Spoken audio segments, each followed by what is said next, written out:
Hi எல்லாருக்கும் வணக்கம். இன்றைக்கி நம்ம வாசு சமையலில் ரொம்பவே ஒரு ஹெல்த்தியான ஸ்நாக்ஸ் ரெசிபி தான் பார்க்க போகிறோம். அது என்ன பார்த்தீங்கன்னா வாழைப்பூ வடை. இந்த வாழைப்பூவில் ரொம்பவே அதிகமான ஹெல்த் பெனிஃபிட்ஸ் இருக்குங்க. பெண்களுக்கு வந்து மாதவிடை காலத்தில் வந்துட்டு அதிகமான உதிரப்போக்கு இருந்தது அப்படின்னா இந்த வாழைப்பூ சாப்பிட்டு வர வர உதிரப்போக்கு கம்மியாகும். அதே மாதிரி சுகர் இருக்கிறவங்களும் இதை எடுத்துக்கலாம். அதனால் இந்த ரெசிபியை உங்களுக்கு ஷேர் பண்ணிக்கிறேன். வாங்க எப்படி செய்யலான்னு பார்க்கலாம். இப்போது ஒரு வாழைப்பூ எடுத்து அதில் இருக்க பூ மட்டும் எடுத்து வச்சிட்டேன். அப்புறம் கடலைப்பருப்பு 1 கப். இப்போது வெங்காயம் 1 கை அளவு, வெள்ளைப்பூடு, பச்சை மிளகாய், கருவேப்பிலை, அப்புறம் சோம்பு 1 ஸ்பூன் அளவு எடுத்திருக்கேன். இப்போது நம்ம இந்த வாழைப்பூவில் இருக்கிற இந்த நரம்பை, அதே மாதிரி இதுக்கு முன்னாடி ஒரு வெள்ளை கலரில் ஒரு தோல் இருக்கும், அதையும் ரெண்டுத்தையுமே நம்ம எடுத்துட்டு வாழைப்பூ யூஸ் பண்ணிக்கணும். இப்போ நல்லா அந்த வாழைப்பூவை சின்ன சின்னதாக நம்ம கட் பண்ணியாச்சு. இந்த மாதிரி சின்னதாக கட் பண்ணி வேக போட்டால் ஈஸியாக வெந்துடும். இப்போ நம்ம இதை நல்லா வேக போட்டு வந்துடலாம். தண்ணியில் போட்டு வேக போட்டு நம்ம அரைச்சோம்னா நமக்கு வந்து ரொம்ப கசப்பு தன்மை இருக்காது. அதனால தான் நம்ம ஒரு 5 நிமிஷம் வரைக்கும் வேக போடுறோம். இதை இப்போ வேக போட்டு வந்துடலாம். இப்போது இந்த நேரத்தில் நம்ம ஊற போட்டிருந்த பருப்பை எடுத்து அரைச்சிட்டு வந்துடலாம். அதோடு சேர்த்து நம்ம எடுத்து வச்சுருந்தோம் இல்லையா, பச்சை மிளகா, வெள்ளைப்பூடு, அப்புறம் சோம்பு எல்லாத்தையும் சேர்த்து நல்லா 1-2 அரைச்சிட்டு வந்துடலாம்.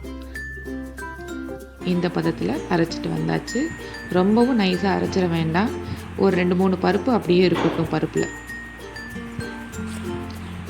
பாருங்கள், இந்த அளவில் அரைச்சிருக்கோம். இப்போது நம்ம வேக வச்ச வாழைப்பூ ரெடி ஆகிருக்கு. இதை நம்ம ஃபில்டர் பண்ணி எடுத்துக்கலாம். தண்ணியெல்லாம் எடுத்துட்டு பருப்பு அரைக்கும் போதும் சரி, வாழைப்பூ அரைக்கும் போதும் சரி, தண்ணி ரொம்ப இருக்கக்கூடாது. இதையும் நம்ம அரைச்சிட்டு வந்துடலாம். வாழைப்பூவில் வேக வச்சப்பவே இருக்கிற தண்ணி இருக்கும், ஸோ அதுவே போதும். ரெண்டுத்தையுமே அரைச்சி வச்சாச்சு.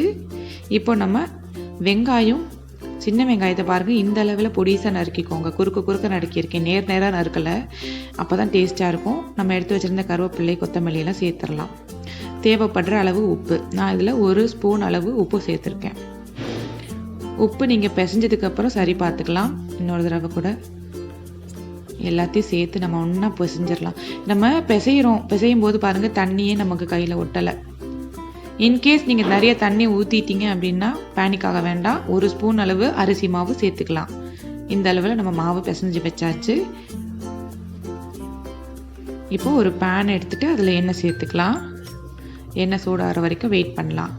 இந்த வாழைப்பூ வந்து நல்ல இன்சுலின் சுரக்க வைக்கும். ஸோ நீங்கள் வந்துட்டு சுகர் இருக்கவங்க அப்படின்னா இதை வந்து பொரியல் செஞ்சு கூட சாப்பிட்லாம்.